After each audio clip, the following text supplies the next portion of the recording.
waa mar kale iyo taxane kale oo ku saabsan dadka ugu xukunka dheer ee gobolka Geeska Afrika. Imika waxaynu soo gaarnay gudaha Soomaaliya. Waxaynu eegaynaa hogaamiyaha Soomaaliga ah ee ugu xukunka dheer kuna jira siyaasadda waqtigan oo wali xukumaya qayb ka mid ah Soomaaliya.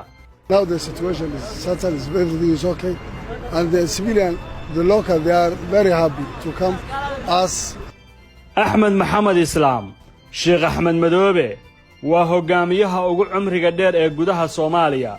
Isagu ma aha madaxweyne qaran, mana aha shakhsi la magacaabay. Waa wadaad hore oo midaba badan. Mana jirto shaqo cad oo dawlad Soomaaliyeed u soo qabtay. Waxaase la hubaa inuu yahay jamhad soo dagaalamay, xukunkana ku yimid qori iyo dhiig. Waxa la xaqiijiyay inuu ku dhashay miyiga magaalada Qabri Dahare ee ismaamulka Soomaali galbeed.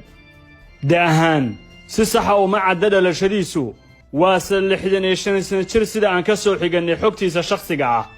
Ahmed Madoobe qof ahaan waa 13 ruux oo isku dhex nool, maamul ahaan waa 2 shakhsi oo kala aragti ah. Hanaanka xukunkiisuna waa mid ka laga soo dheegtay shakhsiyadii Cabdi Ilaygi mar xukumayay Soomaali galbeed haddana ku jira mid ka mid ah jeelasha sida weyn ammaankooda loo ilaaliyo ee Addis Ababa. Ninka aanu ka hadlayno Ahmed waa hogaamiyihii labaad ee Al-Shabaab waqtigii la asaasay. Kooxdan sida daran u tababaran ee Al-Shabaab ayuu ka soo dhex baxay. Waxa uu horaantii 2006 qabsaday Kismaayo isagoo ka tirsan midowgii maxaakiimta Muqdisho. Xukunkii uu dadka mariyay wali ma aha mid si fudud loo ilaawi doono. Kadibna waxa uu galay baadiyaha kaneecada badan ee Raaskambooni. Ugu dambayn markii ay ciidanka Itoobiya qabsadeen magaalada Kismaayo waxa uu galay xuduudda Kenya.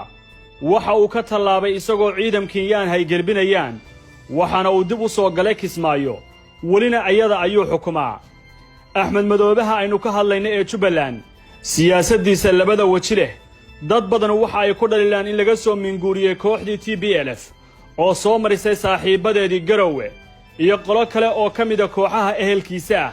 Waxaana lagu tiriyaa inay barbilow ilaa dhammaad TPLF qayb lixaad la ka ciyaartay soo qabsashadiisii Kismaayo ilaa iyo in Kenya ay martigeliso. Ahmed Mohamed Islam oo dadka qaar ugu yeeraan sayidka waxa uu muddo dheer xukumaya Jubbaland. Waxaana intii uu xukunka hayay baneeyay xilka madaxtinimada ee Soomaaliya 3 madaxweyne Soomaaliyeed. Mid kastana waxa uu waqtigu ka dhamaaday iyadoo ay si weyn Ahmed isku hayaan. Casharada TPLF waxay u muuqdaan imika inay gabaabsi yihiin. waxayna u egtahay waqti dhow talada wax badan ay iska bedeli doonaan. Ahmed Madoobe hadda waxa uu baratan culus kala dhaxeeyaa dawladda federaalka ee Soomaaliya. tii ka sii horeysay ee Xasan Sheekhna waxa ay 2 sano ka qaadatay dagaal iyo yooyootan siyaasadeed ilaa ugu dambeyntii dhinacyadu ay heshiis gaareen. Maamul ahaan wali ma dhaafin magaalada Kenyaatigu ay maamulkiisa keeneen ee Kismaayo. Siyaasad ahaanna 3 gobol ee maamulkiisa ayaa kala irdhoobay. Jubbada Dhexe waxa ay gacanta ugu jirtaa kooxda xag jirka ah, halka gobolka Gadana ay hadda u muuqdaan inay ka caaltaagan yihiin iskuna hayaan dawladda federaalka ee Soomaaliya. Afmacaan ayaa lagu tilmaamaa inuu yahay midka uu Ahmed aad ugu caana maalay, laakiin dad badan ayaa rumaysan in gabagaba uu yahay. Maalmo badan oo khudbado jeediyena waxa ay xaaladdu u muuqataa in dhinacyadu ay aad isku bedelayso.